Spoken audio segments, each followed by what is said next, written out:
This is the Hope Not Nope podcast, where we answer your questions and share inspirational stories to fill your soul with hope. Our mission is to empower hope to those who have been plagued by nope. I'm Dr. Dylan Caswell. And I'm Brandy. And we're here to bring you out of the nope and into hope. Welcome to the Hope Not Nope podcast. Thank you so much for tuning in. This week, our question is from a listener named Trev. And Trev says, I'm an all or nothing, go 100% all of the time type of person. Know a few of those? Yeah. And I feel like because of this, I have like aches and pains that keep building up, and I haven't really found a long-lasting relief.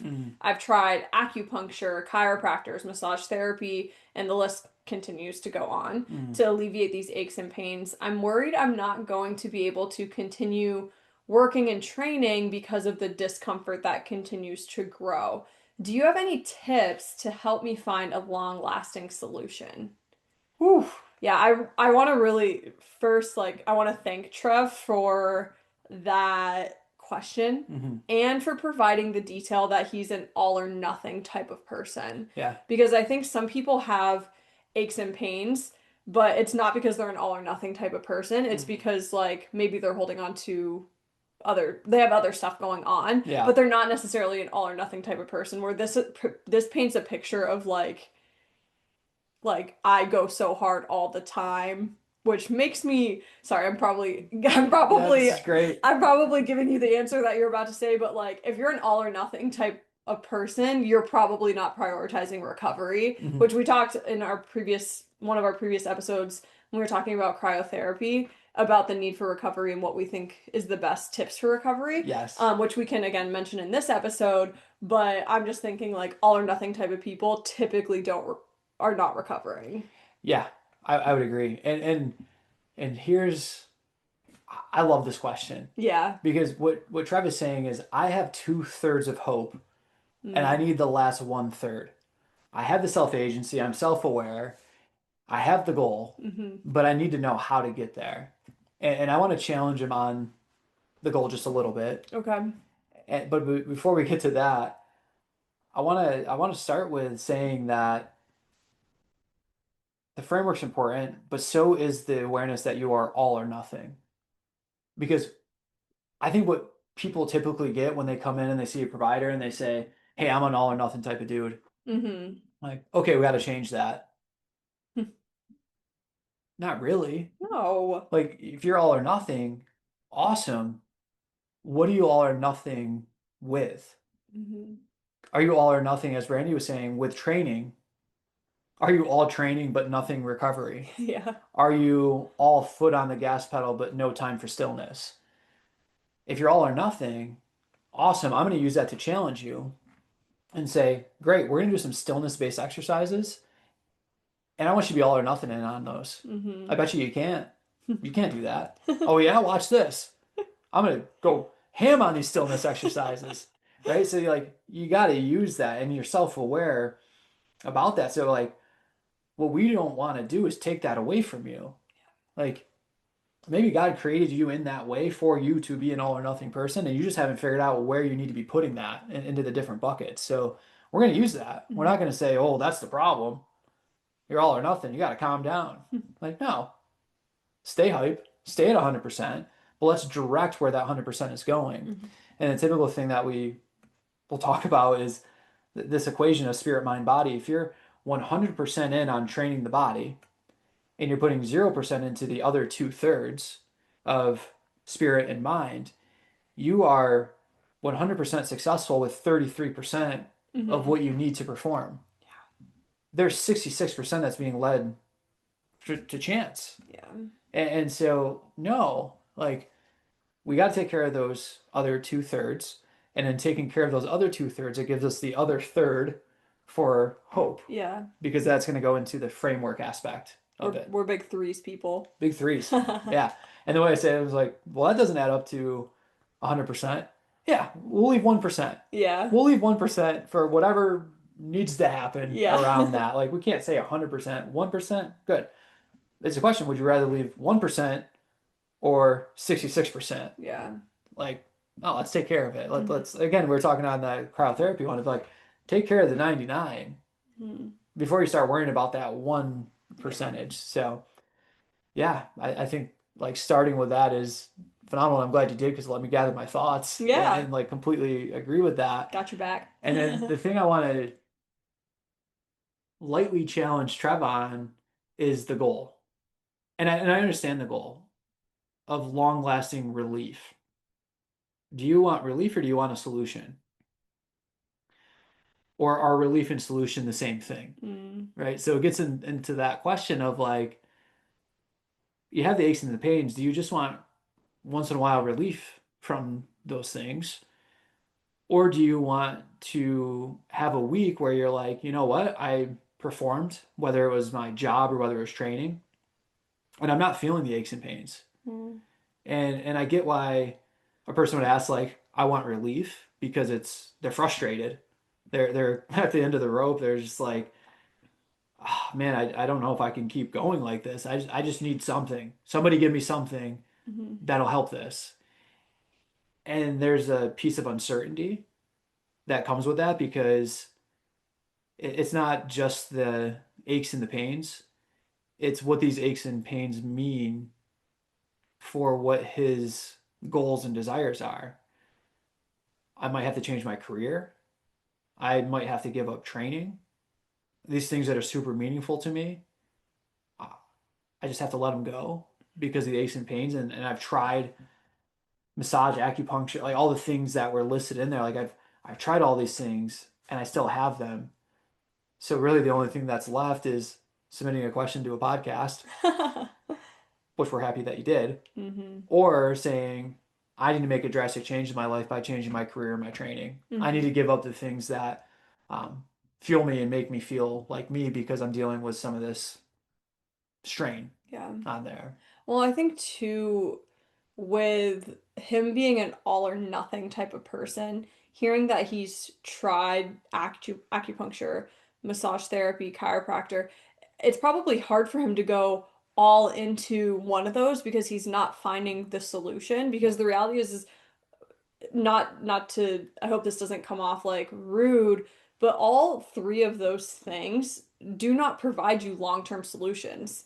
They're actually set up to have you continue to go on as long as possible because like the reimbursement system and things like that, and not to get into all the details of those things, but Trev wants a long lasting solution, and those are not going to be it. And if he were to go all into one of them, that is like a financial burden for the Mm-hmm. rest of his life. And I'm Right. sure no one wants that. No. And I hope that the tips that we provide in this episode can give you some peace because like you don't have to have a financial burden Yeah. on top of this. You can have long lasting solutions without that financial burden that those other things can sometimes bring about. So Yeah. it's not just like you brought up like, "Oh my gosh, do I have to change my career?" Well, if you're changing your career and then now you have this huge financial burden, like none, that is a recipe for aches and pains. Yes. It's literally a recipe for aches and pains. So, Yeah. yeah. Yeah. The spirit, mind, and body, they crave certainty. And Hmm. there's only, in our opinion, one place that you can find that certainty. Yeah. And when you're questioning, do I need to change my whole life? The brain then gets in the prediction of uncertainty and it starts finding all of the uncertain things and it can get overwhelming. And so one, we got to go back to the certainty, and the certainty is, can you have long-term relief slash solution to not have these aches and pains with the work that you're doing? And that answer is yes. And that can be achieved, which gets into the next part. And it's honestly, it's one of our favorite types of athletes to work with because they've already tried the stuff. So we don't have to educate them that they're symptom modulators Yeah. at best. And I'm not saying that there's not a benefit to that at some point, Hmm. right? Like you have aches and pains, you're flared up, so you go to get a massage to bring down the symptoms. Like, great. Like Hmm. you modulated the symptoms. But if you haven't changed capacity and you go back to that same activity, what's going to happen? Aches and pains. What are you going to do? Another symptom modulator. Have you built up the capacity to get back to that activity? No. So you go back and it Mhm. just becomes this recurring cycle. And that's for manual therapy, that's for acupuncture. And right, we get this debate all the time of like, well, no, it's like it's working because of your fields and alignment and chi and all that. I'm like, yeah, well, the research shows using a toothpick and not actually going into the skin does the same thing. Mhm. It is a nervous system effect, and it's a real effect that's Yeah. happening. It's a real feeling, but it's input to the nervous system, right? That's changing the output. It's not changing your capacity to be able to do a particular activity. Mhm. It's making you feel good, and it's maybe deloading some protection that the nervous system is just layering you in because you're not certain, you're afraid, you're living in doubt. But again, it's a short term symptom modulator. Mhm. And sometimes athletes have to go through that cycle to figure that out for themselves. Other times they've done it and they're frustrated and they said, look, like I've done that stuff. I get it. It helps me feel good, but then I go back and I have them again. So although I've done those things, I know when to go to them and I know when to not. Mhm. Right. So again, I'm not discrediting that they can be effective in short term symptom modulation, but their effectiveness for a long term solution is minimal to none. Mhm. Right. So we gotta put that out Yeah, there. for So sure. so yeah, so like what do you need to do in order to have a long-term solution? And we'll start first just from the body side of this thing that have you built up the capacity to do the activities that you are required to do? And the other side of this is, are you doing too much that you have way too much strain and you're not recovering in order to do those things? So if the muscle tendons, joints aren't recovering and they're getting more strained, we're going to get to overtraining. When you're in overtraining, you're going to have aches and pains. Mhm. So one, have you built up enough capacity to do the activity? The other side of that would be two, have you been doing too much physical strain that's actually leading to a state of overtraining that's becoming detrimental to recovery that you're now not getting tissue repair and that's leading to the aches and pains. Mhm. So, Yeah, so with the body, it's like, do you need to pull back? You mhm. you can still go 100% on a less intense program. Yeah, You can, but in the midst of that, and we talk about it often, are you going 100% in the proper nutrition that you need? yeah, Are you going 100% in the sleep recovery that you need? If you're not giving your sleep the same amount of intention as an all or nothing person as you're giving your workout, like there's a discrepancy there. yeah. So give your sleep that 100% as well. Mm-hmm. Anything else with the body, do you think? Capacity based and in that training, it's very interesting to look. So, we can look at mixed martial arts, we can look at a job that is a physical demanding Yeah, like a job, like contractor, contracting, like plumbing, like trade-based any job. trade, yeah. And we look at it and we say, do the typical movements in strength and conditioning, like general preparedness, right? Does general preparedness get you ready to do that job? To a certain extent, yes. Hmm. Like you're starting with low training or low capacity, general movement in the three planes of motion can be helpful, right? So, like, what does that mean? Your conventional deadlift with keeping quote unquote good form, tension, all that stuff, right? Once you reach a level of general preparedness, has that prepared you for the demands of your work or training? So we work with a few athletes that are athletes but also work a trade job. And once they've built up a general level of tissue capacity, that doesn't necessarily match the exact demand that they're going into. Like they might be curled underneath the sink in an awkward position for 2 hours, reaching in all these different planes. So like we can look at it and say, hey, we need strength, so we're going to use the staples. We're going to use conventional deadlift, squat, Hmm. bench, all the traditional parts of strength and conditioning. But then we're also going to start looking at implementing various movement structures that match the demands of the activity that you're in and day out. Awkward lifting. Think of a person doing drywall. Yeah. Like they're not sitting there perfect form oh, let me lift this drywall up to my shoulder doing a perfect clean. Yeah. Launch that thing on your shoulder, get it to that area, smack it against the wall, boom, boom, boom, boom, They might boom. not even be thinking about They're bracing. not thinking They're about literally bracing. just like, we need to move as efficiently as possible and as quickly as possible so that we can get this job done and on to the next. Yes. So to me, I like with these athletes, we really, really implement the basics to make sure that's taken care of.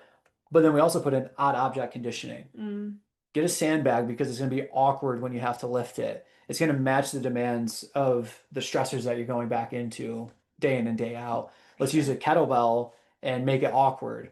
Let's do these various lifts where you're not staying in quote unquote perfect form for a deadlift, but you're reaching the kettlebell over to your other side and getting a little bit of the spine rotate. Oh my God, spine flexion rotation, isn't that dangerous? No, being underprepared is dangerous. Yeah. Like, let's look at what do you have to do in the day? How much weight are you moving in the day? And what are the positions that you're in? And let's train for those hmm positions. I think Bob Stroop does it so incredibly with Patrick Mahomes Mm, and with other people that he trains of no, we need to hit the staples of training. You have to have a level of general physical preparedness. Once that's achieved, we need to keep that and we need to start doing some specific things for the positions that you may be in for your career. yeah. I love that. So those are great like ways that he can address the body. What is something that our listeners can do to address the mind? So to address the mind, it's getting back to the truth of the mind, right? Because so many times we hear mindset and I got to change my thoughts and this and that, but we have to understand what is the mind and what is the body. And the mind is not synonymous with the brain, and the brain Mhm. is not synonymous with the body. The brain is the commander of the body. The mind, in connection with the spirit, is the soul. What that means from a philosophical level is that the mind transcends the body, Mhm. right? The mind is what connects us to the higher power in which we're able to have intellect, understand reasoning, and have free will. That's the mind. So when we lean into that being the mind, we start leaning into, well, what are the truths that I was created with? Was I created to be frail? Was I created to not be able to recover? Yeah. Was I created to not perform? Was I created to have aches and pains for the rest of my life? Right. Was I created to not be enough? Was I created to live in uncertainty? No. That is a construct of the world that is placed upon us. hmm And yes, people throw out like scriptures and stuff and say like, well, yeah, we're born to have weakness so that we can rely on the strength of a higher power. hmm And like, yeah, no, I get that. Like on board with that. But that doesn't mean that we were created to be weak Yeah. and fragile and not be able to recover. hmm Like that's just not how the human body was designed. Does that happen? Yeah, but not from the design of the creators, from the design of the world and Yeah. the stressors that we place upon ourselves and all of that stuff in the psychosocial societal domain hmm that a human is faced with, which I'm not discrediting. That's a lot. hmm It's a lot, and you have to deconstruct a lot of what you learn from the world in order to unmuddy the mind Yeah. for that. Yeah. So, I think that's great. And that really feeds into the spirit and not to get too pitchy because we're trying to provide as much value as possible, but we have an online course that we created that has a focus on the body, yes, but it really more so dives into the mind and the spirit and what you can do to really reclaim your athletic being, how God designed you to be spirit, mind, and body. And so I'm gonna add it in our show yeah, notes after this episode, but that is something that if any of this is resonating with you, yes, Trev, but really any of our listeners, like our course can really serve you to unmuddy your mind and get back to that truth of how you were created and really re-energize and fuel your spirit and fuel your mind. And so really consider taking the course. It's self-paced. yeah, So if you want, you could do it one video a day for 8 days, or if you wanted to do have your own retreat for a day, go somewhere and just hit all the videos in one day. You could do it once a week, whatever you want. It's self-paced, but it can really, I really believe it can serve you in a way that, um, if this episode is already serving you and resonating with you, it will take you to that next level. Yeah, it's hard to follow that up. I don't know if I have anything else. Do you want to mention anything with the spirit? I feel like we kind of did earlier in the episode, but You got to nourish it, and like, how do you nourish? And I like the statement, you have to nourish it before it flourishes. Mhm. Nourish to flourish. Like, Yeah. we got to nourish it. So how do you nourish it? Well, you have to unmuddy the mind. You have to be training in a way that makes sense for what your demands are. And you also have to do the things that are fueling you. And like, back to the body, like, calories are important and nutrition, and we've talked on that. But this, like, spiritual nourishment is a little bit different. But you do have to have calories, or else you're going to be hangry, and it's hard to nourish the spirit if you're hangry. So calories are important. But the nourishment of the spirit, where does that come from? It comes from knowing who you are. It comes from knowing your values and then living out those values day in and day out. It comes from forgiving and not holding on to grudges. It comes from gratitude and realizing how much abundance that we truly do live in. And even when the times are hard and it seems like there's not a lot of resources available, the truth is that we're still in abundance. Hmm. And you have to recognize that. And there's a lot of different examples of just think of like having running water in your home. Or, if you don't have that there's a bucket that you can use to go get water. Like, Yeah. there's always a reason to praise and have abundance, even when it seems like there's not. Yeah. Even if there's some suffering that you're going through, there's still reason to have abundance, because you may be going through that suffering in order for formation to Mhm. get to a greater thing that the Lord has for you. Yeah. So, like, there's always reason for abundance, but you do have to be intentional about what you're being abundant, why you're feeling abundance, and where your gratitude is being placed. Hmm. If it's being placed on objects and things, not going to be nourished. You might for a little bit, and they're going to be depleted. We look at all these athletes and some that we've worked with that win these high level events and get all these achievements, but they don't know their identity. They don't Mm. know who they are. They don't know their values. So they win these accomplishments, but they feel so dissatisfied. Hmm. In the moment, they're like, "Yeah, this is great," and then afterwards, the next day, they're like, "So what now?" Yeah. Like, what happens now? So those would be the quick things Hmm. for the spirit. Yeah, it's really simple. It's don't just go 100% all into the body, but go 100% all into body, mind, and spirit. And Yeah. that is going to be your long-lasting solution that you're looking for. Yeah, and last thing I'll put into this is the 100% all in people, they tend to want to do it for the feel. Mhm. And when you strain the body and you feel that strain, you have the feel of, I did something positive because of how tired I feel after training. Mhm. And that can become somewhat addictive, and it can also become detrimental to that. So then a lot of people will stay away from unmuddying the mind or nourishing the spirit, because there's a feeling that happens with it. That feeling is also discomfort, but the physical discomfort is a little bit harder to process than emotional discomfort. So that all or nothing person likes to lean into the physical side of it because they rather feel the physical discomfort than the emotional discomfort. Mhm. But if you stick with working through some of that emotional discomfort, the fruit is much greater than continuously looking for that feeling in just physical training. Mhm. Hopefully that was clear Yeah. how it Drop came out. drop the mic. Drop it. But pick it up because we got hope We stories. got hope stories? Yes. All right, is it my hope story turn? Yes. Awesome. I am so thankful for episodes like these because I think it allows us to really communicate the mission that God has placed on our heart. And so to me, it's just awesome. And so my hope story is just the simplicity in that. Mm. But specifically, over the past few months, we've had different changes in our lives. And when you're going through changes, it's really easy to want to grasp and hold on to all of the tactical things Mm-hmm. because of the stability maybe that can provide. And my hope story is just like the gift of us being able to lean on God and our spirits and the way that he fuels us, especially in the midst of like uncertainty.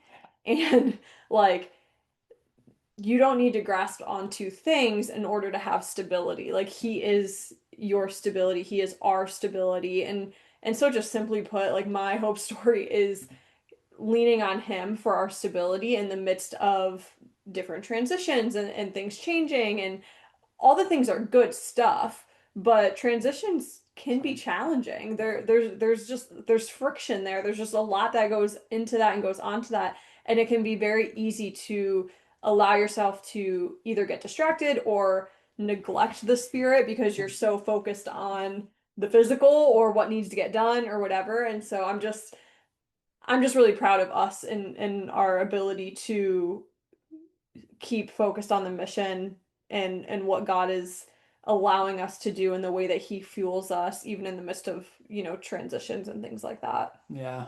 Oof. Mic drop. Like a double mic drop Now double mic episode. drop. Wow. Well, yeah, I think the only thing to do is wrap it up after that. Right. Yes.